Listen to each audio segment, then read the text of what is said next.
Lesson number 3 for Tuesday, January 17th. The purpose of tithing. Leviticus 27:30 says, "And all the tithe of the land, whether of the seed of the land or of the fruit of the tree, is the Lord's. It is holy to the Lord." Numbers 18:21 and 24 says, "And behold, I have given the children of Levi all the tenth in Israel for an inheritance, for their service which they serve, even the service of the tabernacle of the congregation. But the tithes of the children of Israel, which they offer as a heave offering to the Lord, I have given to the Levites to inherit. Therefore I have said to them, among the children of Israel, they shall have no inheritance." Because God is the owner of everything, what does God propose to do with the tithe? He obviously doesn't need the money, but because the tithe is His, He tells us what to do with it, and that is to use His tithe for the support of the gospel ministry, and therefore the needs of the ministers are taken care of with God's tithe. The tribe of Levi, the ministerial force in the Old Testament, was not given large properties, as were the rest of the tribes. Levi was given certain cities, including the cities of refuge, with enough land around them for personal gardens.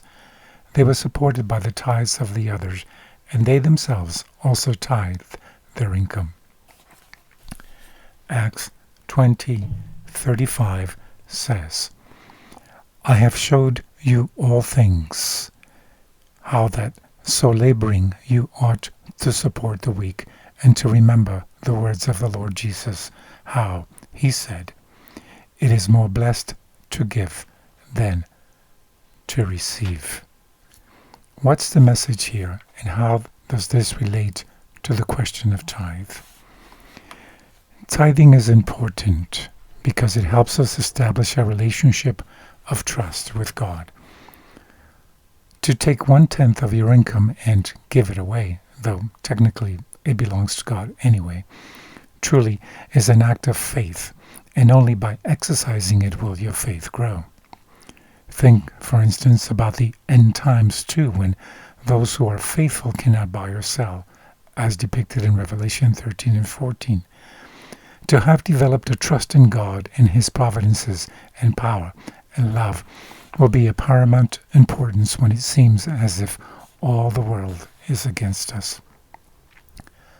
Faithful tithing can surely help develop that trust.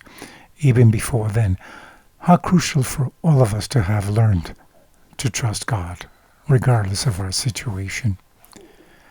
A second big reason for financial faithfulness is to access the promised tangible blessings of God. As part of the tithing contract, God has promised blessings that are so large that we won't have room enough to receive them. With our surplus, we can help others and help to support the work of God with our offerings. In what ways have you experienced the great truth that it is, indeed, more blessed to give than to receive? From the book Acts of the Apostles, page 336, it says, "The payment of the tithe was but a part of God's plan for the support of His service. Numerous gifts and offerings were divinely specified. Under the Jewish system, the people were taught to cherish a spirit of liberality, both in sustaining the cause of God and supplying the wants of the needy." Testimonies for the Church, Volume 3, page 382 says, "In proportion as the love of Christ fills our hearts and controls our lives, covetousness, selfishness, and love of ease will be overcome, and it will be our pleasure to do the will of Christ, whose servants we claim to be. Our happiness will then be proportionate to our unselfish works, prompted by the love of Christ. Divine wisdom has appointed in the plan of salvation the law of action and reaction, making the work of beneficence in all its branches twice blessed. He that gives to the needy blesses others, and is blessed himself in a still greater degree. God could have reached his object in saving sinners without the aid of man, but he knew that man could not be happy without acting a part in the great work in which he would be cultivating self-denial and benevolence. That man might not lose the blessed results of benevolence, our Redeemer formed a plan of enlisting him as his co-worker.